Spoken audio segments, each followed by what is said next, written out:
প্রান্তিক ও নিম্ন আয়ের মানুষকে সুরক্ষা দিতে ফ্যামিলি কার্ড চালু, কৃষকদের জন্য কৃষি কার্ড, স্বাস্থ্যসেবা নিশ্চিত করা ও তরুণদের কর্মসংস্থান সৃষ্টি সহ 9 দফা অঙ্গীকার করে দলের নির্বাচনী ইশতেহার ঘোষণা করেছে বিএনপি।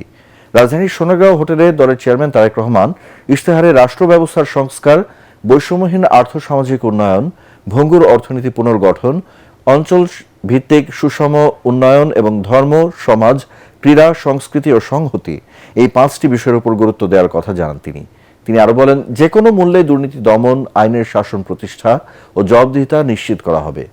ইশতেহার শুধু নির্বাচনী প্রতিশ্রুতি নয়, এটি নতুন সামাজিক ও রাষ্ট্রীয় চুক্তির ঘোষণা বলেও মন্তব্য করেন তারেক রহমান। বিস্তারিত জানাচ্ছেন মইনুল আহসান।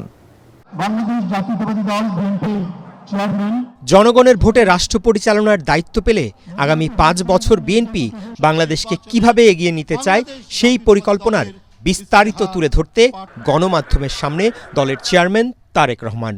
হোটেল সোনারগাঁয়ে বিভিন্ন দেশের কূটনীতিক, বিশিষ্ট ব্যক্তি, রাজনৈতিক দলের নেতৃবৃন্দ সহ সুশীল সমাজের প্রতিনিধিদের উপস্থিতিতে ত্রয়োদশ জাতীয় সংসদ নির্বাচন সামনে রেখে দলের নির্বাচনী ইশতেহার ঘোষণা করে তারেক রহমান বলেন, রাষ্ট্র ব্যবস্থার সংস্কারের মাধ্যমে গণতন্ত্র, সুশাসন নিশ্চিত করা হবে। স্বৈরাচারের সময় সর্বশক্তিমান আল্লাহর প্রতি পূর্ণ আস্থা ও বিশ্বাস, এই কথাটিকে সরিয়ে দেওয়া হয়েছে।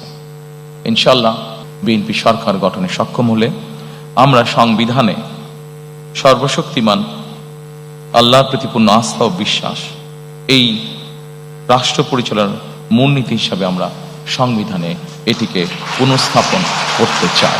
আগামী 12 তারিখে নির্বাচনে জয়ী হয়ে ইনশাআল্লাহ সরকার গঠনে সক্ষম হলে আমাদের সর্বাধিকার, সর্বোচ্চ অগ্রাধিকার থাকবে এই 3টি বিষয়ের উপর গুরুত্ব আরোপ করা: দুর্নীতি, আইনের শাসন এবং জবাবদিহিতা।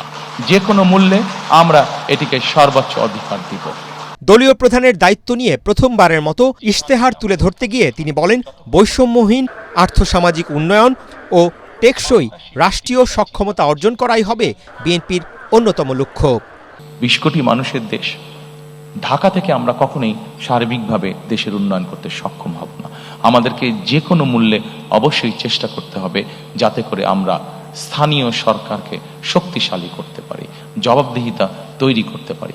অর্ধেক জনসংখ্যা হচ্ছে নারী, সেখানে নারীর ক্ষমতায়ন যদি আমরা নিশ্চিত করতে না পারি, আমরা যত বড় বড় কথাই বলি না কেন, কোনোটি কখনো সাকসেসফুল করা সম্ভব নয়।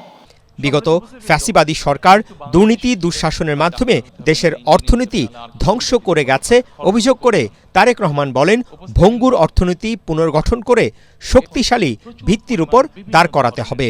অর্থনীতির গণতন্ত্রায়ন, বিনিয়োগ ও আর্থিক প্রতিষ্ঠানের সংস্কার, শিল্প খাত ও সৃজনশীল অর্থনীতির উন্নয়ন, সেবা খাত, বিদ্যুৎ, জ্বালানি, পরিবহন খাত, আইসিটি, রাজস্ব আয় ও ব্যয় ব্যবস্থাপনা, ব্যাংকিং খাতকে যে কোনোভাবে হোক রাজনৈতিক হস্তক্ষেপের মুক্ত করে দিতে হবে। দীর্ঘ উপস্থাপনায় গুরুত্বপূর্ণ প্রতিটি খাতের সমস্যা তুলে ধরে বিএনপি প্রধান বলেন, অঞ্চল ভিত্তিক সুষম উন্নয়ন নিশ্চিত করা হবে। ইশতেহারে ধর্ম, সমাজ, ক্রীড়া, সংস্কৃতি ও সংহতি সব বিষয়ই বিএনপির পরিকল্পনা তুলে ধরা হয়। ধর্ম যার যার রাষ্ট্র সভা, আমরা এইভাবেই বিষয়টিকে দেখি। আমার দেশের মানুষের স্বার্থ রক্ষা করে যাদের বন্ধুত্ব সহযোগিতা পেলে আমরা আমাদের দেশে নতুন ব্যবসা বাণিজ্য প্রতিষ্ঠিত করতে পারবো, আমার দেশের মানুষের কর্মসংস্থানের ব্যবস্থা করতে পারবো, আমাদের দেশের অর্থনৈতিক অবস্থা শক্তিশালী হবে। অবশ্যই আমার দেশের স্বাধীনতা এবং সার্বভৌমত্ব অক্ষুণ্ণ রাখবে। এইটার ভিত্তিতেই আমরা আমাদের পররাষ্ট্রনীতি পরিচালিত করব। এক ব্যক্তি সর্বোচ্চ 10 বছর প্রধানমন্ত্রী থাকতে পারবেন।